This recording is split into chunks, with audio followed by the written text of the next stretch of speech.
Bonjour et bienvenue à Vie de foi. C'est une joie pour moi d'être là avec vous aujourd'hui et une joie pour moi de recevoir dans les studios notre sœur Aurélie Tchotchou. Bonjour Aurélie. Bonjour, Pasteur Joël. Gloire à Dieu. Merci d'être là avec nous. C'est un plaisir pour moi d'être là. On a passé vraiment du bon temps dans la parole de Dieu ensemble. Cette semaine, on parle comment on peut s'approcher de Dieu. Et aujourd'hui, plus précisément, on va parler comment on peut s'approcher du Saint-Esprit. Certaines personnes vont peut-être être troublées par le titre. Je crois que le Saint-Esprit est en moi. Bien, comment est-ce que je peux me rapprocher de moi-même? Bref, mais ici, on ne parle pas d'un rapprochement géographique, mais plutôt un rapprochement au niveau de l'intimité, n'est-ce pas? Exactement, Pasteur Joël. C'est que, on a vu déjà tout au long de cette semaine, s'approcher de Dieu, on renonce à nous-mêmes, on vit pour Dieu et on croit à la parole de Dieu. Et aujourd'hui, on va parler du Saint-Esprit. Ouais. Et il y a quelque chose qu'on m'avait appris au tout début de ma vie chrétienne qui m'a beaucoup portée, c'est que c'était pour toute ta vie, il faut que tu saches que la parole de Dieu, plus le Saint-Esprit et la foi, c'est ça qui va te porter toute ta vie. Donc, la parole de Dieu, le Saint-Esprit et la foi. Exactement. Donc, on s'enracine dans la parole de Dieu. Le Saint-Esprit nous communique aussi la parole. On entretient une relation avec le Saint-Esprit. On a la foi vraiment en Dieu. Et la vie chrétienne va tourner et va se bâtir autour de ça. Et moi, quand j'avais pris ça, il fallait que j'en sache un peu plus sur le Saint-Esprit. Parce que oui, le Saint-Esprit est en nous, comme on l'a dit. Et puis, on nous enseigne aussi, le Saint-Esprit est sur nous, il est avec nous. Et c'est vraiment très bien. Mais il fallait que moi, personnellement, je réussisse à avoir la foi, mais pour le Saint-Esprit en moi. Que ce ne soit pas juste une information, mais que ce soit vraiment une conscience pleine et réelle que, le Saint-Esprit habite en moi. Et si le Saint-Esprit habite en moi, mais la Bible nous dit que le Saint-Esprit est là pour glorifier Jésus. Et notre thème, c'est comment s'approcher de Dieu, comment s'approcher de Jésus, mais par le Saint-Esprit, par la communion avec le Saint-Esprit, on rentre dans les profondeurs, on va connaître, on va chercher Dieu, on le connaît. La Bible nous dit que le Saint-Esprit sonde tout, même les profondeurs de Dieu. Donc le Saint-Esprit, c'est le meilleur, c'est la personne la plus qualifiée qui connaît le Seigneur, qui sonde ses profondeurs. Et si je veux m'approcher de Dieu, mais inévitablement, je dois m'approcher du Saint-Esprit. Je dois aussi communier avec le Saint-Esprit. Si je veux connaître les voies de Dieu, je dois communier avec le Saint-Esprit. Si je veux grandir dans la foi, si je veux vivre le style de vie que j'ai choisi en acceptant Jésus-Christ, mais je n'ai pas d'autre choix en fait que d'être connecté avec le Saint-Esprit. C'est une des façons aussi qu'on peut vraiment communier avec le Saint-Esprit, c'est être conscient que le Saint-Esprit va nous parler. Il y a plusieurs chrétiens, je pense, qui sont là, ils s'imaginent toujours que Dieu va parler d'une voix très forte ou même d'une façon audible, hein? Mais en fait, le Saint-Esprit nous parle avec une petite voix qui ressemble à la nôtre. C'est comme notre conscience, mais souvent, Dieu nous parle. Moi, j'ai tellement d'anecdotes que je pourrais partager, je ne sais même pas par où commencer, mais je vais te dire une chose. Une fois, je rentre dans un resto, le Saint-Esprit me dit, tu n'auras plus jamais besoin d'avoir peur de voir telle personne. C'est bien d'où ça? Il y avait des personnes qui nous avaient fait vraiment du mal, mais le Saint-Esprit me dit, tu n'as pas besoin de craindre ces gens-là. Et puis, mais je n'avais pas vu ces gens-là depuis 10 ans au moins. Je me suis au restaurant, et puis là, mais c'est qui que je vois? C'est ces gens-là que j'ai embrassés, bonjour, tout ça. Et tout était beau et parfait, mais j'avais toujours cette petite crainte de croiser ces gens. Je ne sais pas si tu as déjà vécu quelque chose comme ça. J'imagine. T'imagines un scénario semblable. Mais Dieu ne veut pas qu'on ait aucune crainte dans notre vie. Et le Saint-Esprit m'a parlé à ce moment-là, et puis ça m'a comme surpris. Je dis, eh bien. Et puis là, après, je les rencontre. C'est spécial. L'autre jour, je suis en train de faire des courses, et là, Dieu me dit, en fait, dans mon esprit, tu vas croiser tel frère. Je le croise, et justement, c'est un moment où j'ai pu l'encourager. Donc, le Saint-Esprit est là, il habite en nous, mais je pense que souvent, on est là, on s'imagine que Dieu doit parler avec une voix tremblante. Mais non, c'est vraiment... On doit juste être conscient qu'il est là, en fait. Hein? Exactement. On doit être conscient que le Saint-Esprit est là et on doit être conscient que le Saint-Esprit parle et que le Saint-Esprit ne s'intéresse pas juste à certains domaines de notre vie, mais le Saint-Esprit s'intéresse à tous les domaines de notre vie et est disponible pour nous parler de tout. Le Saint-Esprit est disponible pour parler d'épicerie. Le Saint-Esprit est disponible pour parler aussi de conquérir des territoires, de la politique. La Bible nous dit qu'il est celui qui nous enseigne toutes choses. Amen. Et je veux encourager des personnes, s'il y a des personnes qui veulent vraiment en savoir plus sur le Saint-Esprit, qui lisent Jean 14, Jean 15 et Jean 16. Vraiment, Jésus explique à ses disciples qui est la personne du Saint-Esprit. Et c'est vraiment des textes qui sont riches, surtout Jean 14, Jean 16, qui parlent vraiment du Saint-Esprit.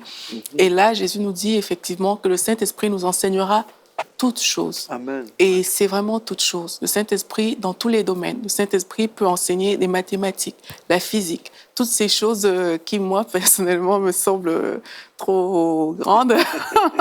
Le Saint-Esprit enseigne toutes choses et il est là en nous. Et il nous parle justement avec cette voix douce, cette voix qu'on sait reconnaître. Ce qui est aussi important de dire, c'est que on ne peut pas reconnaître la voix de quelqu'un si on ne passe pas du temps avec lui. Il y a des personnes, quand elles vous appellent au téléphone, mais parce que vous avez l'habitude de les entendre, parce que vous avez l'habitude de passer du temps avec cette personne, directement, vous n'avez pas besoin que cette personne se présente. Vous savez, ah ok, c'est Pasteur Joël qui m'appelle, parce que je reconnais sa voix. Et de la même manière, le Saint-Esprit nous parle. Et pour reconnaître la voix du Saint-Esprit, nous devons passer du temps avec le Saint-Esprit.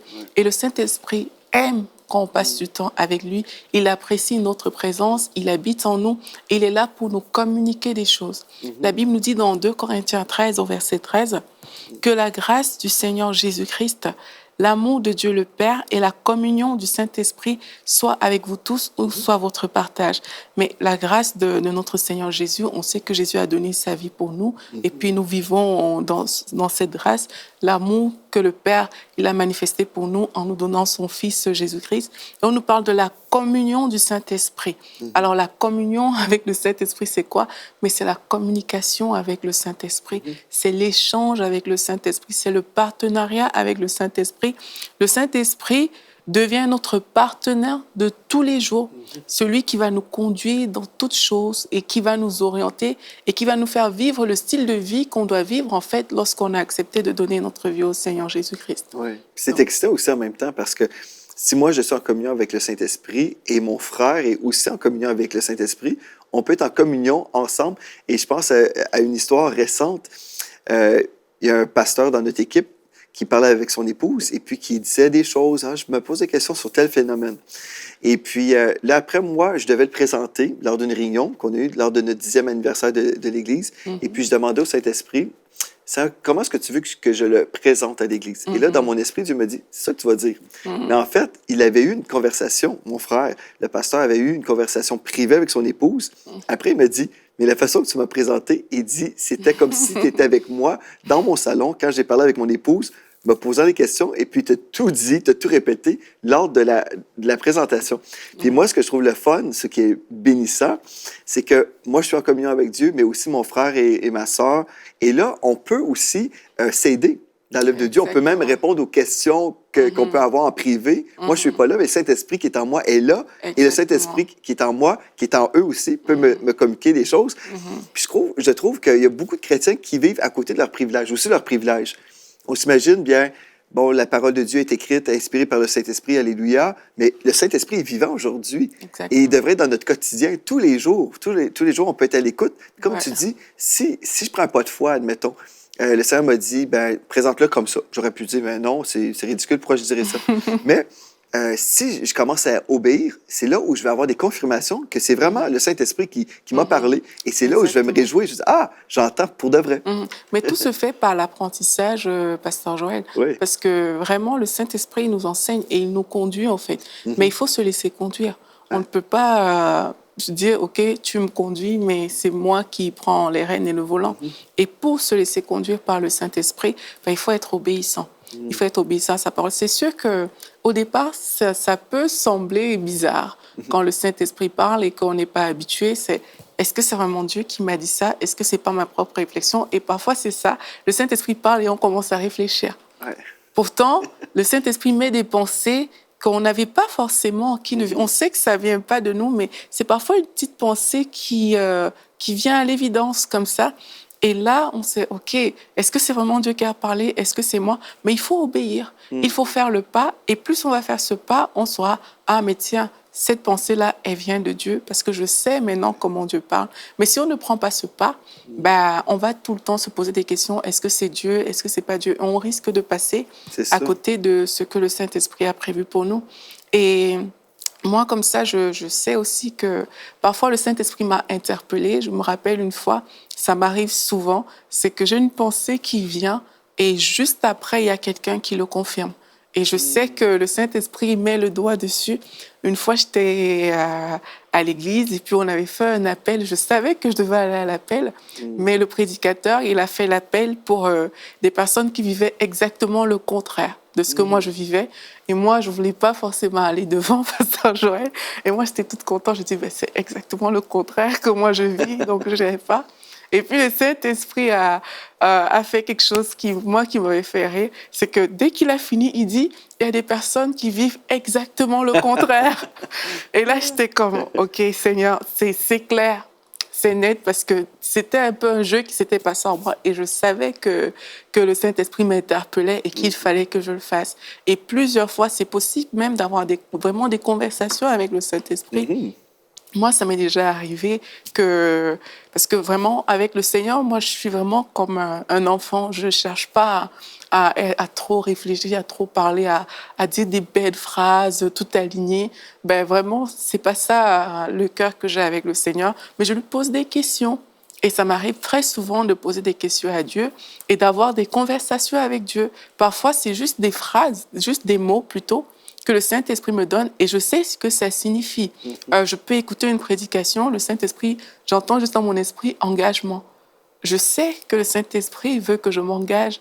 J'entends juste, parfois j'ai entendu des phrases où Dieu me disait juste meurs. Quand on dit meurs, c'est comme mais je savais que Dieu voulait que je meure à moi-même par rapport à des situations que j'étais en train de lui exprimer. Et c'est comme ça qu'on parle avec le Saint-Esprit. C'est que parfois c'est des phrases, mais c'est des phrases qui ont, ou des mots, juste des mots, mais c'est des mots qui ont toute leur signification par rapport au contexte, par rapport à ce que Dieu veut nous enseigner. Parfois, on lit la Bible et le Saint-Esprit, tac, il te dit quelque chose, il te donne une révélation de ce que tu es en train de lire qui t'éclaire par rapport à la situation que tu vis, etc. Tout ça, c'est l'œuvre du Saint-Esprit en nous. Amen. Tu vois, il y a un texte dans la parole aussi que j'aime dans Romains 8, 14. Tous ceux qui sont conduits par l'Esprit de Dieu sont fils de Dieu, ou tous les fils de Dieu sont conduits par le Saint-Esprit. Ça, c'est merveilleux parce que c'est vraiment pour tous les enfants de Dieu. C'est pas juste pour moi parce que je suis pasteur ou toi parce que tu es dans le ministère de la télévision.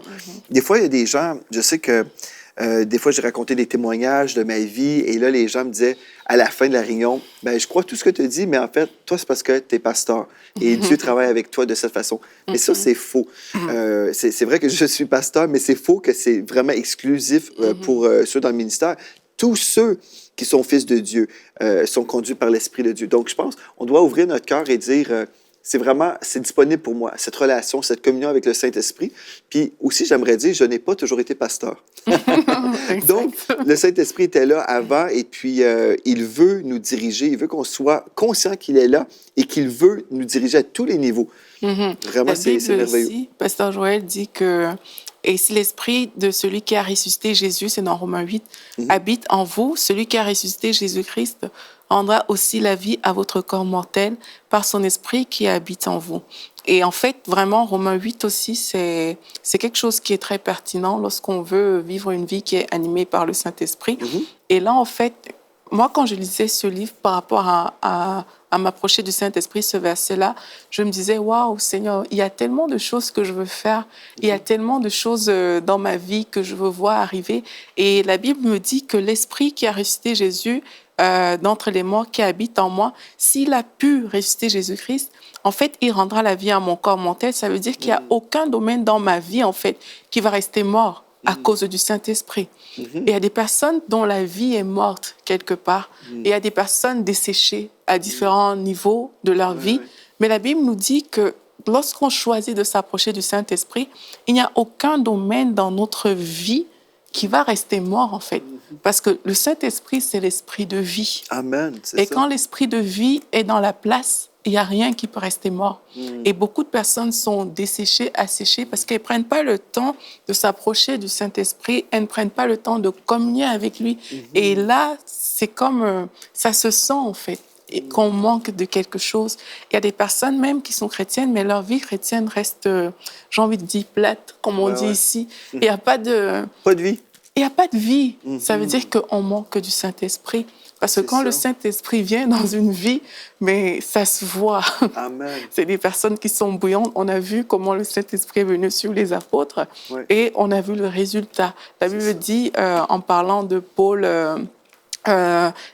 qu'ils ont bouleversé le monde, et des apôtres, qu'ils ont bouleversé le monde. En fait, quand le Saint-Esprit vient dans une vie, la vie ne peut pas rester pareille. C'est ça. Et il y a des changements qui se produisent, qui sont visibles et évidents de tous. Et c'est pour ça qu'on a le droit aussi de s'approcher du Saint-Esprit, parce qu'il est le garant de cette vie en Jésus-Christ, le garant de cette vie miraculeuse, le garant de cette vie qui porte du fruit, en fait. Tu vois, en parlant de ça, en parlant de fruits et de cette vraie vie chrétienne, je crois qu'il y a plusieurs chrétiens qui ne vivent pas vraiment la vie chrétienne d'une façon joyeuse parce qu'ils ne sont pas connectés avec leur esprit où habite le Saint-Esprit. Donc, ils vivent comme déconnectés et puis ils sont dans des pratiques religieuses. Et je me souviens, il y avait un moment dans ma vie où j'étais investi dans un bon ministère, mais je voyais pas les fruits, puis je voyais pas aussi, parce que je ressentais pas la présence de Dieu. C'était plutôt une lourdeur. Puis je disais, Seigneur, c'est anormal que je vive cette lourdeur en étant investi dans ce ministère. J'ai dit, parle-moi, Seigneur. Et là, j'ai entendu dans mon esprit une référence biblique. Et c'était exactement la parole dont j'avais besoin. Je connaissais même pas le texte. J'ai juste entendu dans mon esprit la référence. Donc, je suis allé voir, c'était la réponse dont j'avais besoin. Et puis, plus tard, j'ai eu une rencontre avec un frère qui m'a répété la référence biblique. Donc, on voyait ici, c'était un sceau de Dieu. Mais si je n'avais pas consulté Dieu, bien là, j'aurais pu continuer dans ce ministère qui n'était pas mauvais, mais ce n'était pas le meilleur que Dieu avait en réserve pour moi. Je crois que si on veut vivre le meilleur, on doit être en communion avec Dieu, parce que Dieu va nous dire parfois, cette saison est terminée. Oui, je t'ai appelé à faire telle chose pendant un temps, mais là, voici, il y a un nouveau ministère pour toi maintenant. Je pense vraiment, ça, c'est une des clés d'être un chrétien heureux. C'est vraiment d'être connecté avec l'Esprit de Dieu et être dirigé par lui pour ne pas faire des œuvres mortes, être malheureux par la suite. En fait, quand on a accepté le Seigneur, ben, on est scellé du Saint-Esprit. Ça, c'est ce que la Bible nous dit dans Éphésiens 1. Oui. C'est qu'en lui aussi, vous avez, après avoir entendu la parole de vérité, l'Évangile, en lui, vous avez cru et vous avez été marqués par l'empreinte du Saint-Esprit qui avait été promis. Il est le gage de notre héritage en attendant la libération de ceux que Dieu s'est acquis pour célébrer sa gloire. Quand moi j'ai lu que je suis scellée, donc je suis marquée de l'empreinte du Saint-Esprit, c'est comme il y a un sceau en moi et c'est le sceau du Saint-Esprit. Amen. Et ce sceau, il n'y a rien qui peut l'éteindre en fait. C'est un feu, c'est quelque chose qui brûle, c'est quelque chose qui sans cesse est en train d'agir. Et quand, personnellement, au début de ma vie chrétienne, mais moi, je ne connaissais pas vraiment le Saint-Esprit. Et je me rappelle, justement, quand j'ai été baptisée du Saint-Esprit, je cherchais à connaître Dieu. Je disais, Seigneur, je veux te connaître. Et puis, moi, je ne croyais pas au parler en langue quand j'étais dans le monde, parce que je trouvais ça vraiment ridicule, les gens qui le faisaient. Et vraiment, quand j'ai connu le Seigneur, j'étais juste, Seigneur, si c'est vrai, parce que j'avais vu beaucoup de choses dans mon environnement qui m'avaient fait me dire que ça, c'est vraiment des choses qui ne sont pas correctes, parce qu'il y en a des personnes qui ont abusé, il y a des personnes qui ont fait différentes choses, mais aujourd'hui, je sais que ce n'est pas parce que des gens abusent que ça signifie que ce n'est pas vrai. On ne jette pas le bébé avec l'eau du bain. Exactement. Moi, j'avais dit juste à Dieu, Seigneur, si c'est vrai, je veux que toi-même, tu agisses. Saint-Esprit, si tu es vraiment là, si tu existes vraiment, si tu es tangible, je veux que tu agisses. Et le soir, j'étais allée prier dans ma chambre. Mais non, le soir, je dormais en fait. Et puis dans la nuit, je me suis réveillée comme ça. Je me suis réveillée, j'avais plus sommeil. Il était peut-être 2 heures du matin. Et là, j'ai juste dit une phrase, « Seigneur, tu connais mon cœur ». Et là, j'ai commencé à parler en langue. J'étais remplie du Saint-Esprit et j'avais jamais prié aussi longtemps dans le passé, mais j'ai prié de 2 heures à environ 6 heures du matin. Et je ne parlais qu'en langue. Wow. Et c'était vraiment fort. Et quand j'ai été baptisée comme ça du Saint-Esprit, ma vie a changé. Ma vie de prière a complètement changé. Mes pensées ont changé. La façon de voir Dieu a changé. La façon de connaître Dieu a changé. Pourquoi? Parce que le Saint-Esprit était dans la place. Quand le Saint-Esprit est là, les choses changent. Et on peut le voir dans toutes les vies. Il n'y a personne qui a goûté au Saint-Esprit et que sa vie est restée plate. Ça n'existe pas. Quand le Saint-Esprit arrive dans une vie, mais il y a des choses qui changent. Et il y a tellement de témoignages de personnes qui sont baptisées du Saint-Esprit et qui vivent ces changements et qui sont joyeux, qui disent que mais avant, mais oui, j'étais chrétienne et tout, mais avec le Saint-Esprit, il y a une différence. On ne peut pas se priver du Saint-Esprit. Puis je pense à des témoignages même des personnes dans notre Église qui m'ont déjà raconté, bon, j'ai accepté le Seigneur, puis tout de suite après, je me suis mis à parler en d'autres langues, puis je n'avais jamais entendu parler de ça, de cette expérience-là. Et ça me réjouit aussi parce que ça défait vraiment l'argument que certains ont.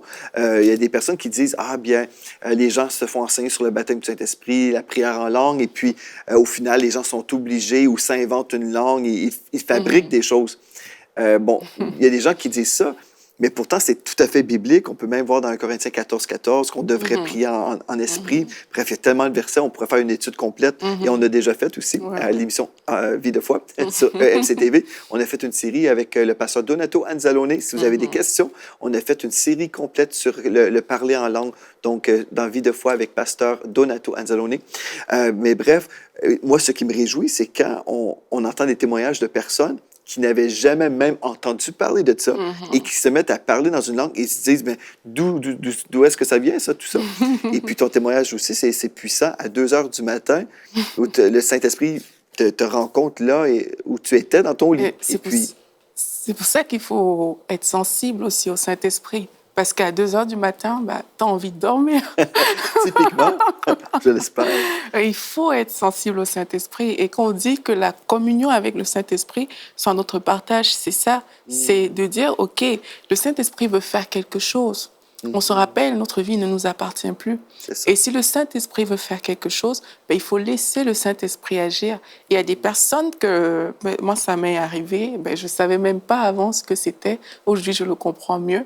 Mais de sentir une envie comme ça, de prier, mais on ne sait pas pourquoi. C'est comme un fardeau qui vient sur toi. Et une fois, ça m'est arrivé, je conduisais. Et puis, quand je suis arrivée chez moi, j'ai couru dans ma chambre. J'ai commencé à prier en langue jusqu'à ce que j'aie la paix. Je ne sais pas ce qui s'était passé et tout, mais je sais que le Saint-Esprit avait besoin de moi à ce moment-là pour intercéder par rapport à un sujet. Et il faut être disponible pour le Saint-Esprit. Et il y a aussi des personnes, comme on disait tout à l'heure, que leur vie semble plate. En fait, quand on lit dans Ésaïe, on nous parle de l'Esprit de Dieu. On dit, l'Esprit de l'Éternel reposera sur lui. Et là, le verset explique un peu c'est quoi l'Esprit de l'Éternel. Et c'est écrit, esprit de sagesse et de discernement. Il y a des personnes qui manquent de sagesse. Il y a des personnes qui manquent de discernement pour faire certaines choses, qui en ont besoin. Et le Saint-Esprit est l'esprit de sagesse. Amen. Il est l'esprit de discernement. Comment je fais pour avoir du discernement si je n'ai pas du Saint-Esprit? Si je n'ai pas le Saint-Esprit, comment est-ce que je fais? On dit c'est l'esprit de conseil et de puissance. Comment je fais pour être bien conseillé si je n'ai pas le Saint-Esprit? Comment je fais pour marcher avec force, avec puissance, si je n'ai pas le Saint-Esprit? Et il y a trop de gens qui acceptent cette fatalité de dire « Ah, c'est ainsi la vie, ok, d'accord, je ne manifeste rien comme force, rien comme puissance, et ça me semble normal. » Mais c'est faux. Parce que quand le Saint-Esprit est dans une vie, le miraculeux devient ma normalité. Amen. La puissance devient mon partage. La force devient mon partage parce que le Saint-Esprit est là. C'est le contraire qui doit me scandaliser, en fait. Si on ne vit pas de miracle avec Dieu, si notre vie ne porte aucun fruit, ça doit nous scandaliser. Ce n'est pas normal. Amen. Parce que quand le Saint-Esprit est là, ça se voit. Quand le Saint-Esprit est descendu dans Actes des Apôtres, Pierre a parlé à plusieurs personnes et il y a 3000 qui ont donné leur vie au Seigneur. C'est visible, c'est tangible. Il y a toujours du fruit quand le Saint-Esprit est là. Aurélie, il y a des gens à la maison qui disent « J'aime ça t'entendre, Aurélie, mais moi, je suis desséché. Est-ce qu'il y a de l'espoir pour moi? » J'aimerais vous dire, il y a de l'espoir pour vous. Je vais aller lire un texte dans Ésaïe 44 au verset 3. C'est une belle promesse, en fait, pour Israël, mais c'est bon pour nous tous. « Je répandrai des eaux sur le sol altéré. » Ou sur l'assoiffé dans la Bible Chouraki. Donc, si vous êtes assoiffé aujourd'hui, Dieu dit il va répandre sur vous des eaux. Amen. Et puis, des ruisseaux sur la terre desséchée. Je répandrai mon esprit sur ta race. Donc, gloire à Dieu pour ce texte, une promesse de la part de Dieu. Vous avez entendu parler aussi du baptême de l'Esprit, vraiment la plénitude de Dieu. Et Aurélie, j'aimerais ça que tu pries pour les assoiffés aujourd'hui. Ceux qui sont à la maison, qui disent, bien, bon, je vais à l'église ou j'ai une vie peut-être juste religieuse, Peut-être aussi, bon, je me suis engagé avec le Seigneur au début de la semaine. Dans la première émission, on s'est vraiment engagé. Peut-être vous êtes engagé avec Dieu aujourd'hui, mais on dirait que vous êtes desséché. Vous ne ressentez pas la présence de Dieu. Vous ne ressentez pas non plus que vous êtes dirigé par lui et vous voulez vraiment vivre la plénitude de Dieu. Mais Aurélie, j'aimerais ça que tu pries pour ces gens-là, s'il te plaît. Oui, Pasteur Joël, mais je veux juste vous dire de nous rappeler ce qu'on a dit au début de cette émission, c'est que par la foi, on sait que le Saint-Esprit est là. Quand on a accepté Jésus-Christ, le Saint-Esprit habite en nous. Et là, il ne demande qu'à nous remplir, il ne demande qu'à ce que notre coupe déborde. Et là, on va vraiment se positionner dans la prière avec un cœur ouvert, un cœur qui veut recevoir véritablement la plénitude du Saint-Esprit. Père, je te bénis parce qu'aujourd'hui, il y a toutes ces personnes qui ont soif, il y a toutes ces personnes qui te réclament. Tu as dit, venez à moi, vous qui avez soif, et puis les fleuves d'eau vive couleront, Père. Oui, Seigneur, c'est ces fleuves d'eau vive que nous appelons aujourd'hui. Nous venons boire à tes eaux. Nous voulons boire, Père éternel, à ta source, et je déclare que cette source remplit des vies maintenant. La source de l'Esprit Saint, des fleuves d'eau vive remplissent des vies maintenant. Vous êtes remplis par le Saint-Esprit et vous ouvrez vos bouches et vous parlez de nouvelles langues. Vous parlez de la part de Dieu. L'Esprit de Dieu vient s'attacher à vous. Et oui, le Saint-Esprit fait couler de l'eau dans les déserts, et les déserts de votre vie maintenant sont remplis d'eau. Les parties asséchées de votre vie désormais sont remplies par la puissance du Saint-Esprit. Voilà ce que je déclare au nom de Jésus. Et Père, je te dis merci pour toutes ces vies que tu élèves aujourd'hui dans ta présence, dans tes ruisseaux, dans tes fleuves d'eau. Et je te bénis, Seigneur Jésus-Christ. Amen. Alléluia, amen. Au début de cette émission, juste avant qu'on commence l'émission, j'ai eu une vision d'une femme et puis je voyais, il y avait une flamme de feu, mais vous étiez en train de vous enfuir, en fait. Et puis au début, je me disais, mais Seigneur, qu'est-ce que tu veux dire? Et comme on a progressé dans cette émission, je sais en fait que c'est une femme où vous avez été exposé à l'enseignement de la plénitude du Saint-Esprit, le feu de Dieu, et vous avez eu peur et puis vous avez comme quitté et vous êtes cette personne qui a été desséchée. Mais aujourd'hui, grâce à ce temps qu'on a eu dans la parole de Dieu et cette prière, je crois aujourd'hui que vous pouvez maintenant céder votre vie au Seigneur et dire, Seigneur, viens sur moi. Je veux être vraiment baptisé de ton Saint-Esprit aujourd'hui. Je ne veux plus courir et m'enfuir loin de toi, mais je vais rester avec toi et vivre la plénitude du Saint-Esprit, le feu de Dieu qui vient sur vous, qui change votre vie, qui révolutionne votre vie. Et oui, peut-être il va y avoir un prix. Peut-être vous allez devoir abandonner certaines relations ou vous allez devoir prendre des décisions. Mais le meilleur est à venir comme vous allez communier avec le Saint-Esprit qui est votre portion aujourd'hui dans le nom de Jésus. Amen. Gloire à Dieu. Merci Aurélie d'avoir été là. Joël. Amen. Merci à vous d'avoir été là. D'ici à demain, soyez richement bénis.